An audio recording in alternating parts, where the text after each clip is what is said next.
ಪಟ್ಟು ಜಾಸ್ತಿ. ಅಂದ್ರೆ ನಾಳೆ ಇದು ಮತ್ತು ಅದು ಎರಡು ಸೇರಿದ್ರೆ 100 MCFT 100 ಬಿಲಿಯನ್ ಕ್ಯೂಬಿಕ್ ಫೀಟ್ ಅಷ್ಟು ನೀರು ಶೇಖರಣೆ ಮಾಡ್ತಕ್ಕಂಥ ಕೆಲಸಕ್ಕೆ ನಾವು ಪ್ರಯತ್ನ ಮಾಡ್ತಾ ಇದ್ದೀವಿ.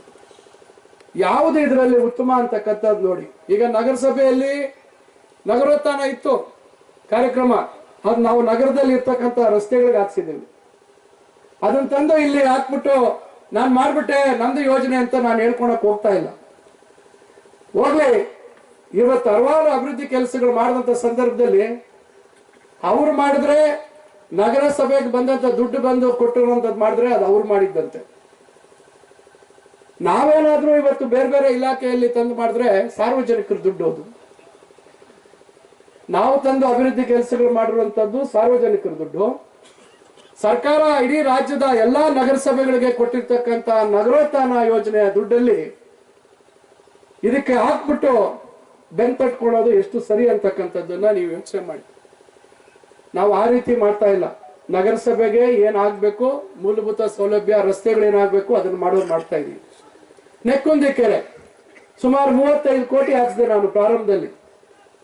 ನಂತರ ಹಲವಾರು ಇಲಾಖೆಗಳವ್ರು ಬಂದು ಅಲ್ಲಿ ಭೂಮಿ ಪರೀಕ್ಷೆ ಮಾಡಿ ಎಲ್ಲ ಮಾಡಿ ಏನು ತ್ಯಾಜ್ಯ ನೀರನ್ನ ಬಿಡ್ತಾ ಇದ್ರು ಅದನ್ನೆಲ್ಲ ಡೈವರ್ಟ್ ಮಾಡಿ ಕೆರೆ ಒಳಗೆ ಹೋಗ್ದಿರ ಮಾಡಿ ಆ ಬುಡ್ಡೆ ಗಿಡಗಳೆಲ್ಲ ಸಾಯುವಂಥದಕ್ಕೆ ಮಾಡಿ ಇವತ್ತು ಅದನ್ನ ಒಂದು ರೀತಿ ಪ್ರಯತ್ನ ಮಾಡ್ತಾ ಇದ್ವಿ.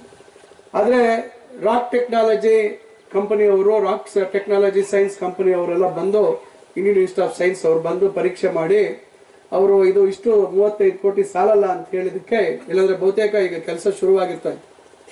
ಕಡೆ ಕೋಲಾರ ಜಿಲ್ಲೆಯಲ್ಲಿ ಸಾವಿರಾರು ಕೆರೆಗಳನ್ನ ಅಂದು ನಿರ್ಮಾಣ ಮಾಡಿದ ಫಲ ಇವತ್ತು ನಾವು ಅದನ್ನ ಅದು ಕೃಷಿಗಿರ್ಬೋದು ಅಥವಾ ಕುಡಿಯೋ ನೀರಿಗೆ ಬಳಸುವಂತದ್ದನ್ನ ಮಾಡ್ತಾ ಇದ್ವಿ.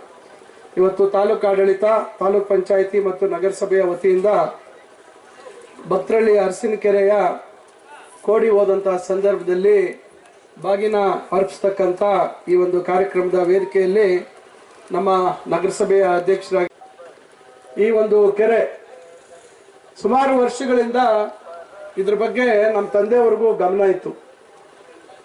ಇದು ಒಳ್ಳೆ ಕೆರೆ ಇದೆ. ಇದ್ರ ಜೊತೆಗೆ ವೆಂಕಟೇಶ್ ಸಾಗರ, ಕ್ವಾರಲ್ಪತ್ತಿ ಹತ್ರ ಇರ್ತಕ್ಕಂಥ ವೆಂಕಟೇಶ್ ಸಾಗರ, ಇವೆಲ್ಲವನ್ನು ಬಹುಶಃ 90ನೇ ಇಸ್ವಿಯಲ್ಲೇ ನಮ್ಮ ತಂದೆಯವರು ಸಿದ್ದಾವಣಿ ನಗರಕ್ಕೆ ತೆಗೆದುಕೊಂಡು ಹೋದ್ರೆ ಹೆಂಗೆ ಅಂತಕ್ಕಂಥ ಆಲೋಚನೆ ಇತ್ತು. ಆದ್ರೆ ಆಗ ನಮ್ಮ ಈ ಮುಖಂಡರು ಇಲ್ಲಿ ಇರುವಂತವರೆಲ್ಲ ವಿರೋಧ ಮಾಡಿದ್ರು. ನಾವು ಈ ನೀರನ್ನ ಕೃಷಿಗೆ ಬಳಸ್ತಾ ಇದೀವಿ, ಇದನ್ನ ದಯವಿಟ್ಟು ತಾವು ತಗೊಂಡು ಹೋಗ್ಬಾರ್ದು ಅಂತಕ್ಕಂಥದ್ದು. ನಾನು ಶಾಸಕನಾದ್ಮೇಲೂ ಸಹ ಒಂದ್ಸತಿ ಕೆರೆ ಅಭಿವೃದ್ಧಿಗೆ 35 ಲಕ್ಷ ಹಾಕ್ಸಿದ್ದೆ. ನಂತರ ಕಾಲುವೆಗಳ ಅಭಿವೃದ್ಧಿಗೂ ನಾವು ಸುಮಾರು 70 ಲಕ್ಷ ಹಾಕ್ಸಿದ್ದೆ. ಆದ್ರೆ ಕಾಲಕ್ರಮೇಣ ಈ ಒಂದು ಕೆರೆಗಳ ಅಂತರ್ಜಲ ವೃದ್ಧಿ ಆಗ್ಬೇಕು ಅಂತ ಹೇಳಿ ಸರ್ಕಾರ ಇಡೀ ಜಿಲ್ಲೆಯಲ್ಲಿ ಕೆರೆಗಳ ತೂಬನ್ನ ಬಂದ್ ಮಾಡಿ ಕೃಷಿಗೆ ಬಳಸಬಾರ್ದು, ಅಂತರ್ಜಲ ವೃದ್ಧಿ ಆಗಕ್ಕೆ ಮಾತ್ರ ಇರಬೇಕು ಅಂತ ಹೇಳಿ ಎಲ್ಲ ಸಣ್ಣ ನೀರಾವರಿ ಕೆರೆಗಳು, ಜಿಲ್ಲಾ ಪಂಚಾಯತಿ ಕೆರೆಗಳಲ್ಲಿ ತೂಬುಗಳನ್ನ ಮುಚ್ಚಿ ಭತ್ತ ಬೆಳೆಯುವಂಥದ್ದು ಮತ್ತು ಹೆಚ್ಚು ನೀರು ಬಳಕೆ ಮಾಡಿ ಬೆಳೆಯುವಂತ ಒಂದು ಕೃಷಿ ಚಟುವಟಿಕೆಗೆ ತಡೆ ಹಾಕಿತ್ತು. ಇದನ್ನ ನಗರಸಭೆಯಲ್ಲಿ ನಗರೋತ್ಥಾನ ಕಾರ್ಯಕ್ರಮದಲ್ಲಿ ಕುಡಿಯೋ ನೀರಿಗೂ ಬೆಳೆಸ್ಬೋದು. ಆದ್ರೆ ಉದ್ದೇಶ ಇರ್ತಕ್ಕಂಥದ್ದು ನಗರಸಭೆಯಲ್ಲಿ ಮೂಲಭೂತ ಸೌಲಭ್ಯ ಒದಗಿಸ್ಕೊಡುವಂಥದ್ದಕ್ಕೆ ಇರ್ತಂತ ಅನುದಾನ. ಬಹುಶಃ ಅನುದಾನ ತರಕ್ಕಾಗದೆ ನಗರದಲ್ಲಿ ಅಭಿವೃದ್ಧಿ ಆಗೋಕ್ಕೆ ನಗರ ಸಭೆಯ ವ್ಯಾಪ್ತಿಯಲ್ಲಿ ಇರ್ತಕ್ಕಂಥ ರಸ್ತೆಗಳ ಅಭಿವೃದ್ಧಿಗೆ ವಿನಿಯೋಗಿಸುವಂತ ಹಣವನ್ನ ಇಲ್ಲಿ ತಂದು ಇದನ್ನ ಅಭಿವೃದ್ಧಿ ಮಾಡುವಂಥದ್ದಕ್ಕೆ, ಇದನ್ನ ನೀರು ತೆಗೆದುಕೊಂಡು ಹೋಗುವಂಥದ್ದು ಕೆಲಸಕ್ಕೆ ಕೈ ಹಾಕಿದ್ರು. ಆಗ ಈ ಭಾಗದ ರೈತರು ದೊಡ್ಡ ಮಟ್ಟದಲ್ಲಿ ವಿರೋಧ ಮಾಡಿದ್ರು. ಈ ಭಾಗದಲ್ಲಿ ನಮಗೆ ಇವತ್ತು ಜೀವನಾಡಿ ಇದು, ಇದನ್ನು ತೆಗೆದುಕೊಂಡು ಹೋಗ್ಬಾರ್ದು ಅಂತಕ್ಕಂಥದ್ದು ಒಂದು ಕಡೆ ಇವರೆಲ್ಲ ಹೋರಾಟ, ನ್ಯಾಯಾಲಯದವರೆಗೂ ಹೋಗಿದ್ರು. ಈ ಕೆರೆಯನ್ನ ನಗರಸಭೆಗೆ ಹಸ್ತಾಂತರ ಮಾಡಿದಂತ ಸಂದರ್ಭದಲ್ಲಿ ಬಹಳ ಸ್ಪಷ್ಟವಾಗಿ ಆದೇಶ ಮಾಡಿದ್ರು,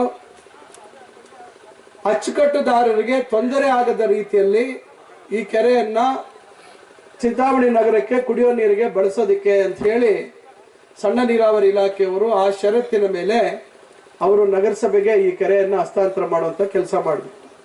ಆದ್ರೆ ದುರಾದೃಷ್ಟ ನಗರಸಭೆಗೆ ನಗರದ ಪ್ರದೇಶಕ್ಕೆ ನೀರು ಕೊಡುವಂಥದ್ರಲ್ಲಿ ಯಾವುದೇ ವಿರೋಧ ಇಲ್ಲ. ಆದರೆ ಈ ಭಾಗದಲ್ಲಿರ್ತಕ್ಕಂಥ ರೈತರಿಗೆ ಪರ್ಯಾಯ ವ್ಯವಸ್ಥೆ ಮಾಡುವಂಥದ್ದು ಅವಶ್ಯಕತೆ ಇತ್ತು. ಆದರೆ ನಂತರ ಈ ಕೊಳವೆ ಮಾರ್ಗದ ಮಧ್ಯದಲ್ಲಿ ಬರುವಂಥ ಊರುಗಳಿಗೆ 5 ಊರುಗಳಿಗೆ ಶುದ್ಧೀಕರಣ ಮಾಡಿ ನೀರು ಕೊಡಬೇಕು ಅಂತಕ್ಕಂಥ ಒಂದು ಅವೈಜ್ಞಾನಿಕ ಆದೇಶವನ್ನ ಮಾಡಿದ್ದಾರೆ. ಆದರೆ ಈ ಗ್ರಾಮಗಳು ಕೇತ್ನಾಯಕನಹಳ್ಳಿ, ಯಶವಂತಪುರ, ಭತ್ರಹಳ್ಳಿ ಈ 3 ಗ್ರಾಮಗಳಿಗೆ ನೀರು ಕೊಡುವಂಥದ್ದು ಮತ್ತೊಂದು ವ್ಯವಸ್ಥೆ ಇಲ್ಲ. ಈಗ ಇದಕ್ಕೇನಾದ್ರೂ ನಾವೊಂದು ಪರಿಹಾರ ಮಾರ್ಗ ಕಂಡುಹಿಡಿಯಬೇಕಾದಂಥದ್ದು ಇವತ್ತು ನಮ್ಮ ಮೇಲೆ ಇರ್ತಕ್ಕಂಥ ಜವಾಬ್ದಾರಿ.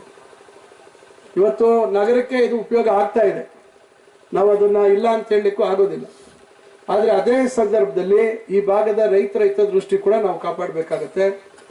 ನಾವು ಮುಂದೆ ಭವಿಷ್ಯದಲ್ಲಿ ಎತ್ತಿನ ಹೊಳೆ ನೀರು ನಮ್ಮ ಈ ಭಾಗಕ್ಕೆ ಬರತಕ್ಕಂಥ ಸಂದರ್ಭದಲ್ಲಿ ಆ ಎತ್ತಿನ ಹೊಳೆ ನೀರನ್ನ ಈ ಕೆರೆಗೂ ತುಂಬಿಸುವಂತ ಒಂದು ಕಾರ್ಯಕ್ರಮ ಇದೆ. ಇದು ಒಳ್ಳೆ ಪ್ರದೇಶ. ಇದು ಪಕ್ಕದ ಮನೆ ಅವರ ನೀರು ಇವತ್ತು ನಮ್ಮ ಮನೆ ಒಳಗೆ ಬರ್ತಾ ಇದೆ. ಅಂದ್ರೆ ಶಿಡ್ಲಘಟ್ಟ ತಾಲೂಕಿನಲ್ಲಿ ಒಳ್ಳೆ ಮಳೆ ಆದಂತ ಕಾರಣದಿಂದ ನಮಗೆ ಈ ಕೆರೆಗೆ ನೀರು ಬರುವಂಥದ್ದು ಕರೆಕ್ಟಪ್ಪ. ಅದರಿಂದ